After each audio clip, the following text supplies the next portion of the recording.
Alors, dans cette vidéo, on va voir comment identifier et utiliser une situation qui est partiellement proportionnelle. Donc, partiellement, ça veut dire que ce n'est pas une situation qui est complètement proportionnelle. On commence pas en fait à 0,0. Donc, c'est pour ça que c'est partiellement proportionnel. Je vais vous le montrer. Donc, c'est ce que je viens de dire. Une situation qui est partiellement proportionnelle, c'est une situation dans laquelle il y a une valeur de départ. Donc, on commence pas à 0,0, mais qui évolue de façon proportionnelle. Donc, on augmente toujours avec les mêmes bons ou on diminue toujours avec les mêmes bons.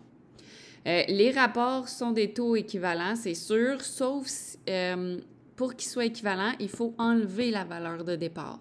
Donc, pour que nos taux soient équivalents dans notre table des valeurs, il faut enlever la valeur de départ. Pour ce qui est de la règle, donc la règle ressemble beaucoup à une situation qui est proportionnelle, mais la seule chose qui change, c'est qu'il y a une constante qu'on doit ajouter. Donc, dans le fond, vous allez toujours avoir y est égal au coefficient de proportionnalité, donc les bons, la raison, fois la variable x, plus une constante de départ. Donc, je vous rappelle que le coefficient de proportionnalité, c'est la raison ou la régularité qu'on a déjà vu dans les vidéos précédentes. Puis, la constante, c'est la valeur de départ. Donc, lorsque x vaut 0, y vaut une certaine valeur. Donc, ça, c'est à quoi ressemble en fait la règle d'une situation partiellement proportionnelle. Dans une table des valeurs, si vous voulez bien reconnaître une situation qui est partiellement proportionnelle, vous ne le verrez pas tout de suite du premier coup d'œil, à moins que vous ayez dans votre table des valeurs, comme ici, le nombre d'argent, par exemple, pour le nombre d'heures travaillées, si tu as la valeur à 0, donc là, automatiquement, tu peux dire que c'est une situation qui est partiellement proportionnelle. On a une valeur de départ. Donc, ici, ce n'est pas 0,0, mais 0,10. Donc, notre valeur de départ, notre constante, c'est 10.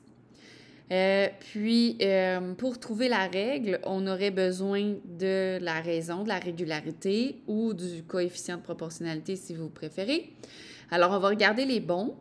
Donc, à chaque fois qu'on travaille une heure supplémentaire, notre salaire augmente de 5 $ à chaque fois. Donc, notre coefficient de proportionnalité dans ce cas-ci, ce serait 5. Et la constante, ben, c'est notre valeur de départ et on la connaît déjà. On commence à 10. Donc oui, on augmente de 5 à chaque heure, mais c'est comme si on avait déjà 10 $ dans notre compte en banque, par exemple. OK? Donc notre règle ressemblerait à ça. Y est égal à 5x plus 10. Le 5 étant notre coefficient de proportionnalité et le 10 étant notre valeur de départ, notre constante. Maintenant, pour reconnaître une situation partiellement proportionnelle dans un graphique, vous voyez, dans le fond, là, j'ai mis le titre, j'ai nommé les deux axes, j'ai fait mes graduations, j'ai positionné mes points, ça forme une droite. Donc, c'est pour ça qu'on dit que c'est partiellement proportionnel parce que c'est quand même une proportion. On a une droite qui est, en fait, une ligne qui est... les points sont tous alignés dans une droite, c'est ce que je veux dire. Par contre, comparativement à une situation qui est proportionnelle, on a une valeur de départ. Donc, on ne commence pas à 0,0, mais bien à 10 dans ce cas-ci, dans l'exemple qu'on avait tout à l'heure, parce qu'on avait déjà 10 $ d'amasser sur notre salaire, par exemple. Donc, façon de la reconnaître rapidement dans un graphique, une situation qui est partiellement proportionnelle, c'est une droite, mais qui a une valeur de départ qui ne passe pas par le point 0,0.